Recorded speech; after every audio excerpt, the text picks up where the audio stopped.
अस्सलामुअलैकुम दोस्तों, मैं आप सबको अपने चैनल में वेलकम करता हूँ। आप दुनिया में जहाँ पे भी हैं, आप सब पे, आपकी फैमिली पे सलामती रहे। I welcome you all in my channel wherever you in the world you belong to, and I pray for your well-being of you and your family. Today I bring one more food from my series on Sindhi traditional foods.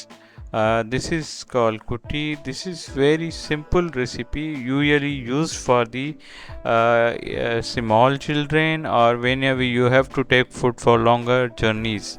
I hope you will enjoy this simple recipe and subscribe to my channel and share it so I will be bringing more of these recipes. ये बहुत ही छोटी सी simple recipe है जो उमूमन छोटे बच्चों के लिए तैयार की जाती है, या कभी आप जब लंबे सफ़र पे जाते हैं तो आपको ये फूड जो है ना, स्टोरेज भी आसानी से हो जाता है, उसमें यूज़ होता है। बहुत ही टेस्टी और बहुत ही सिंपल फूड है। आई होप, मुझे उम्मीद है कि आप लोगों को ये रेसिपी पसंद आएगी और आप मेरे चैनल को मज़ीद सब्सक्राइब कीजिए, लाइक कीजिए, शेयर कीजिए ताकि मैं आपके लिए मज़ीद वीडियो ला सकूं। Thank you.